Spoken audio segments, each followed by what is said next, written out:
নেভারহুডের এই দালালে আমার জাল বিষয় সৌদি আনছে।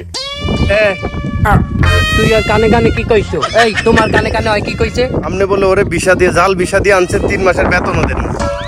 তোরে আমি এই বিষয়ে আনছি, তোরে আনছি আমি দুধ বিষয়, তুই দুধ দিবি, তুই এই কানে কানে পরামর্শ করো কেন? আমি হইলাম বেটা উঠ, আমার বলে আনছে দুধ বিষয়, দূর সাতার মাথা। আমি বেড়া উঠ আনছি দুধ দে। লা হাওলা লা কুওয়াতা লা হাওলা। এই দেশের জন্য এত কিছু করলাম, অথচ সেই দেশে আমরা থাকতে পারতেছি না, এই মাস্ক পরে চলতে হচ্ছে।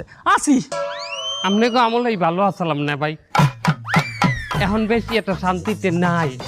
আমনেগো আমলে যে একটা নিরাপত্তা আসলে, রাইতে 3টার কালে সেলুনটা বন্ধ করি আমি চোখ বুঝে ঘর ঘরাইয়া আইতে যাইতাম না ভাই।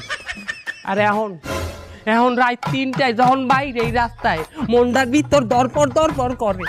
আমার সেলুনের আমার কেসিটা পর্যন্ত আমার লগে রাহা লাগে। কেন? পেয়েছি কি চুরি হয়ে যাবে এই জন্যই নাকি? আরে না, নিরাপত্তা।